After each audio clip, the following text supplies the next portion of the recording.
La première ministre Paetongtarn Ongeng Shinawatra et son époux Pitaka Sukhsawa possèdent une richesse combinée de 13,9 milliards de bahts, comprenant 2 maisons à Londres et 2 parcelles de terrain sur l'île d'Hokkaido au Japon, avec des dettes s'élevant à environ 4,4 milliards de bahts, selon la Commission nationale anticorruption, NAC. La NAC a annoncé vendredi la déclaration des actifs et des passifs de Madame Paetongtarn, devenue la 31e première ministre le 6 septembre de l'année dernière, après la destitution de Srettha Thavisin par la Cour constitutionnelle le 14 août. La déclaration indique que les actifs du couple totalisent 13,99 milliards de bahts, dont 13,84 milliards pour Madame Paetongtarn et 141,11 millions pour Monsieur Pitaka.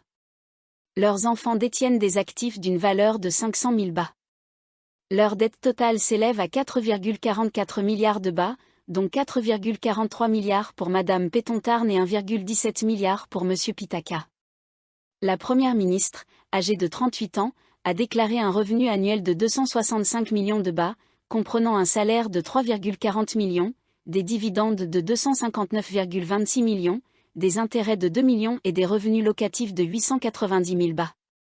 Ses dépenses annuelles s'élèvent à 57,72 millions de bahts, incluant 45 millions pour les dépenses personnelles et 7 millions pour les coûts liés au ménage. Parmi les actifs de Madame Paetongtarn figurent liquidité, 7,27 millions de bahts. Dépôt, 1,08 milliard de bahts. Investissement, 11 milliards de bahts. Prêt, 15,23 millions de bahts.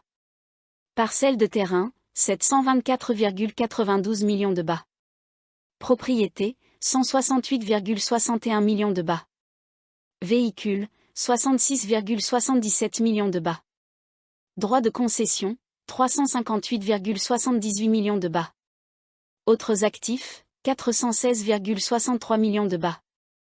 Madame Paetongtarn, Benjamin de l'ancien Premier ministre Thaksin Shinawatra, détient des liquidités dans diverses devises étrangères, des dépôts dans 29 comptes bancaires et des investissements dans 32 fonds et entreprises.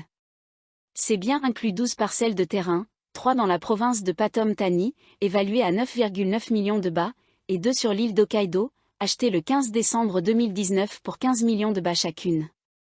Elle possède également 2 propriétés locatives à Londres, l'une évaluée à 111,61 millions de bahts et l'autre à 208,34 millions, ainsi que 5 condominiums à Bangkok, 2 maisons à Nonthaburi et Bangkok, et des bâtiments commerciaux à Phetchaburi. Madame Paetongtarn possède un total de 23 véhicules de marque de luxe, dont une Bentley d'une valeur de 10,6 millions de bahts et une Rolls-Royce Phantom estimée à 6,7 millions.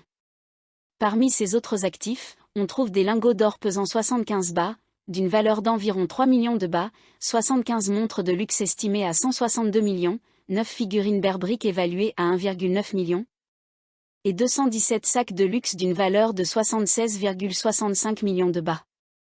Un représentant du parti au pouvoir Pheu Thai a confirmé que les chiffres rapportés par les médias locaux étaient exacts. Le père de la première ministre, Thaksin Shinawatra, ancien propriétaire du club de football Manchester City, possède une fortune estimée à 2,1 milliards de dollars, selon Forbes, ce qui fait de lui la 11e personne la plus riche de Thaïlande. Thaksin a utilisé la richesse générée par son empire des télécommunications Shine Corp pour se lancer en politique, et sa famille reste influente, même durant ses années d'exil après son renversement lors d'un coup d'État militaire le 19 septembre 2006. 43 personnes ont perdu la vie et 200 ont été blessées dans des accidents de la route à travers la Thaïlande jeudi, le 7e jour des 10 jours dangereux des vacances du Nouvel An. Ces chiffres ont été enregistrés dans 196 accidents de la route, selon le Centre de direction pour la sécurité routière du département de prévention et de gestion des catastrophes, qui a publié son rapport vendredi. Du 27 décembre au 2 janvier, un total de 321 décès et 1894 blessés ont été signalés dans 1938 accidents de la circulation à travers le pays. Le nombre de décès est en hausse de 13% par rapport à la même période l'an dernier. Au cours des 7 jours dangereux des vacances du Nouvel An 2023 à 2024, 284 personnes avaient perdu la vie et 2307 avaient été blessées dans 2288 accidents de la route. Cette année, les autorités ont étendu la campagne de sécurité routière du Nouvel An à 10 jours, contre 7 les années précédentes, afin de sensibiliser davantage le public et promouvoir une conduite plus responsable. La période de campagne s'étend du 27 décembre au 5 janvier. Jusqu'à présent cette année, la vitesse excessive est la principale cause des accidents, représentant 40,3% des cas enregistrés jeudi, suivi par les dépassements dangereux à 26% et la conduite en état d'ébriété à 15,8%. Les motos sont le type de véhicule le plus fréquemment impliqué dans ces accidents. La province méridionale de Suratani a enregistré le plus grand nombre d'accidents, de blessés et de décès au cours des 7 premiers jours de la campagne de sécurité routière du Nouvel An. À Suratani, 2 accidents font 12 morts. Sheta Mosikara, directeur du centre, a indiqué que le trafic sur les autoroutes avait diminué, car la majorité des véhicules avaient déjà atteint Bangkok et d'autres grandes villes après les fêtes. Certains conducteurs pourraient cependant rouler à grande vitesse, augmentant ainsi le risque d'accident, a-t-il précisé. Kazenawamanra Mantra et Bang Nasamu Prakan, les lieux les plus prisés de Bangkok en 2024 pour l'immobilier.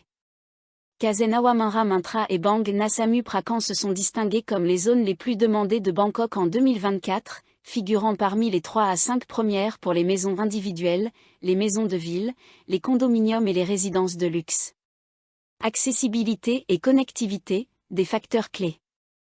Sumitra Wampakdi, directrice générale de Terra Media & Consulting, a expliqué que Kazenawamanra Mantra est desservie par la ligne de métro aérien Pink Line existante ainsi que par la future Orange Line.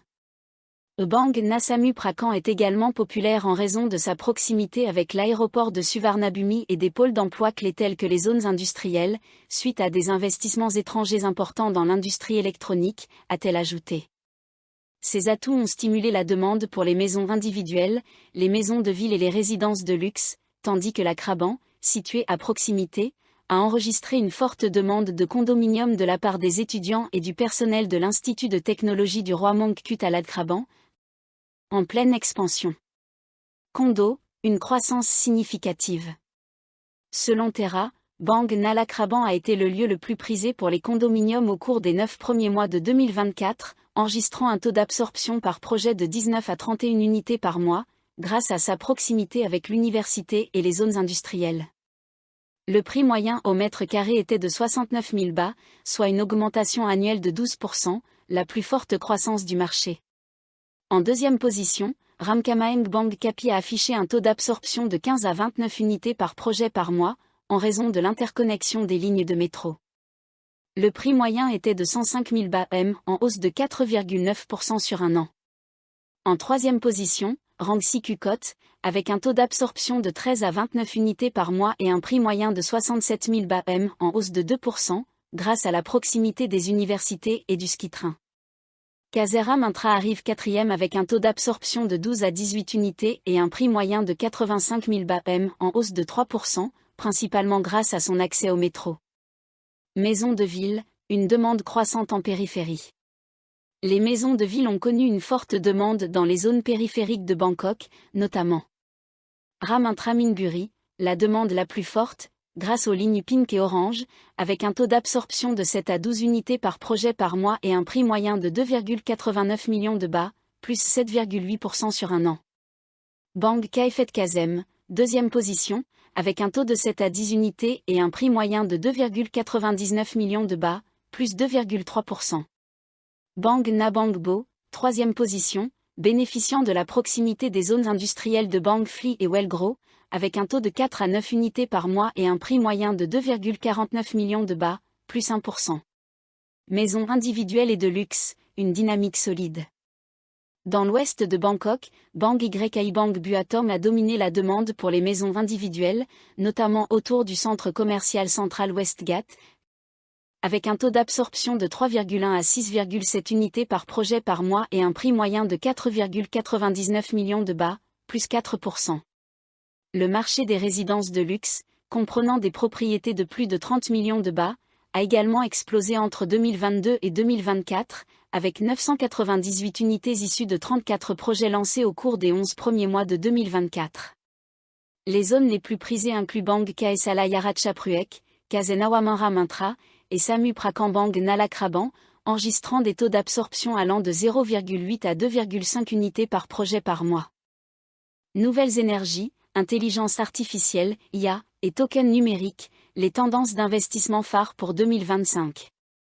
Les nouvelles énergies, les technologies basées sur l'intelligence artificielle, IA, et les tokens numériques s'imposent comme les principales tendances d'investissement pour 2025, selon le portail d'offres initiales de tokens, ICO, Cubix. Cubix affirme que ces tendances offrent aux investisseurs des opportunités de rendement élevés tout en permettant une gestion efficace des risques. En alignant leur stratégie d'investissement sur ces domaines en pleine transformation, les investisseurs pourraient non seulement tirer parti des dynamiques de marché émergentes, mais aussi rester en avance sur les tendances mondiales. Énergie renouvelable, un pilier de la durabilité. Avec l'engagement croissant de la planète envers la durabilité, les énergies renouvelables telles que le solaire, l'éolien et l'hydroélectrique deviennent des secteurs clés pour la croissance. Les gouvernements du monde entier intensifient leurs initiatives en faveur des énergies propres pour réduire les émissions de gaz à effet de serre, créant ainsi un marché solide pour les investisseurs. Les fonds négociés en bourse, ETF, spécialisés dans les énergies propres, tels que l'eShares Global Clean Energy ETF et l'Invesco Solar ETF, offrent une exposition diversifiée à ce secteur en plein essor. Les innovations en biotechnologie, en particulier dans les solutions de santé et d'environnement, complètent les énergies renouvelables. Des actions comme Moderna et BioNTech, ou des fonds tels que le T-Biotech, sont à considérer, selon Cubix. Intelligence artificielle, une révolution en marche. L'IA n'est plus un concept futuriste. Elle fait désormais partie intégrante des industries modernes, affirme Cubix. Que ce soit pour révolutionner la fabrication, améliorer les soins de santé ou enrichir l'expérience client, les technologies basées sur l'IA redéfinissent l'économie mondiale. Les avenues d'investissement incluent les actions liées à l'IA, comme Microsoft et Google. Les ETF centrés sur l'IA, tels que le Global X Robotics et Artificial Intelligence ETF et le Robo Global Robotics and Automation Index ETF, offrent un accès diversifié à cet espace innovant. Les fournisseurs de matériel technologique, tels que Nvidia et AMD, jouent un rôle crucial dans l'infrastructure de l'IA et connaissent une croissance remarquable. Par ailleurs, des innovations en fintech, comme PayPal et Square, transforment les services financiers grâce à l'efficacité et à l'accessibilité offertes par l'IA. Tokens numériques, une nouvelle classe d'actifs. Les tokens numériques représentent une classe d'actifs révolutionnaire, démocratisant l'accès à des investissements de grande valeur tels que l'immobilier, l'art ou des projets exclusifs, note Cubix. Construits sur la technologie blockchain, ils garantissent sécurité, transparence et accessibilité, séduisant ainsi un large éventail d'investisseurs. Avec des barrières d'entrée faibles, les tokens numériques sont accessibles aussi bien aux investisseurs novices qu'expérimentés. Ils offrent un accès à des actifs de niche, avec des avantages et des réductions. En Thaïlande, les tokens numériques sont supervisés par la Security and Exchange Commission, SEC, et opèrent dans un cadre sécurisé et conforme. Cubix encourage les investisseurs à anticiper les tendances en s'impliquant dans les tokens numériques via des portails ICO approuvés par la SEC, que ce soit comme participant ou comme entreprise cherchant à lever des fonds, précise le portail. En restant informé et en adoptant des pratiques d'investissement stratégique, 2025 pourrait être une année de croissance transformatrice.